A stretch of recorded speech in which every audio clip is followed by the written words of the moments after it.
tiền ai anh ơi cái bàn tiền bàn ăn đầu mê ấy cho mơ việc to tầm mốc tiếp việc dạngกูตึกđây Abidjan. Ôi, lúc ơi, Abidjan. Abidjan, lúc ơi, nước. Ôi, khát. Ôi, Santa Sa, hả, lúc ơi. Ôi, cái nấm miệng. Xong xua đi bay xỉn lỗ ba này.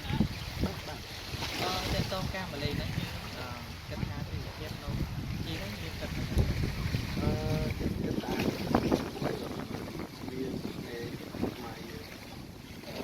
một vợ cái tha kế đó không á một cái việc gặp không việc gặp ôi hai lần chưa chẹ nó chơi ngủ á phụ thì gái cũng tỏ xa cho ngô vậy lắm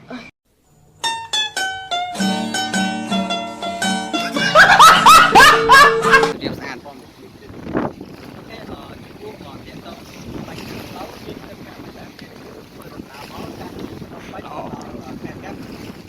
đừng lại nào dù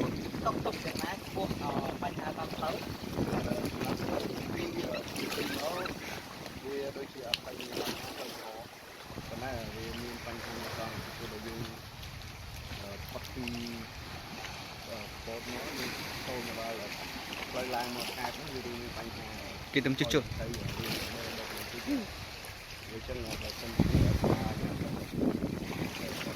ý nó đấy nhưng thôi sải sải nhưng thôi đấy nhắm mắt rồi thôi nghe rõ nhang mày đấy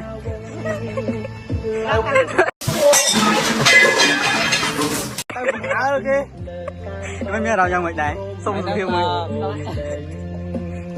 còn sẽ là nhóm tàu nào là tàu đây tàu nhóm tàu tàu mà một con nó một ấy khôi trắng điện mơ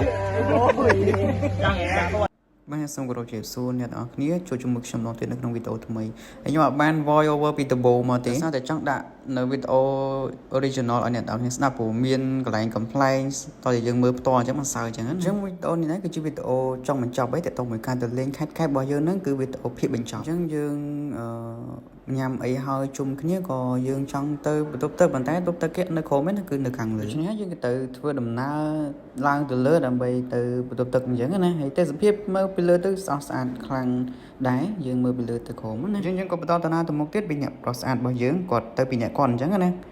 គាត់ស្គាល់អញ្ចឹងខ្ញុំអត់ស្គាល់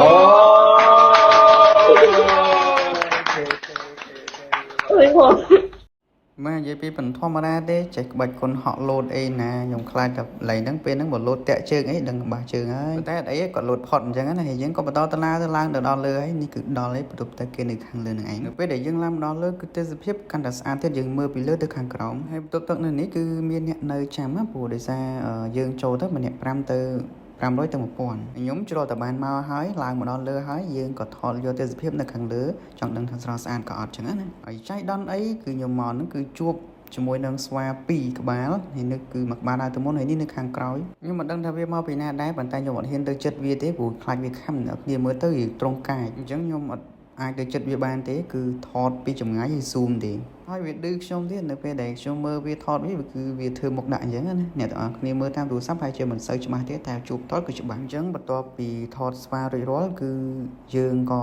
ចង់ដឹងទៅទេសភាពមើលពីលើទឹកឆ្នេរហ្នឹងស្រស់ស្អាតខ្លាំងប៉ុណ្ណាខ្ញុំក៏ទៅមើលតាមពីលើទៅក្រោមមើលឆ្នេរអញ្ចឹងណាពិតជាដូចការរំពឹងទុកមែនគឺយើងមើលពីលើទឹកគឺស្រស់ស្អាតខ្លាំងមែនតើបាទហើយនេះគេមានសួនមានអីដែរអញ្ចឹងវីដេអូខ្ញុំមានតែប៉ុណ្្នឹងទេសម្រាប់ភាពបញ្ចប់នៅការទៅលេងខេត្តកែបសូមកុំភ្លេចជួយចុច Subscribe ចុចរូបកណ្ដឹងដើម្បីទទួលបានវីដេអូថ្មីៗនៅលើក្រោយដល់ពេលខ្ញុំទៅលេងទៅខ្ញុំថតឲ្យអ្នកនរគ្នាមើលបន្ថែមទៀតហើយក៏សូមអរគុណដល់ពុកម៉ែបងប្អូនទាំងអស់គ្នាសម្រាប់ការទស្សនាវីដេអូពីដើមដល់ចប់អូខេអញ្ចឹងមានតែប៉ុណ្្នឹងទេសម្រាប់ឆ្នេរមើលទៅមើលពីលើស្អាតខ្លាំងមែនទេមើលឃើញគេលេងចង់ទៅលេងគេដែរអញ្ចឹងចាំមានពេលខ្ញុំទៅលេងទាំងអស់ឲ្យអ្នកនរគ្នាមើលឲ្យថតឲ្យអ្នកនរគ្នាមើលទៀតអូខេអរគុណចប់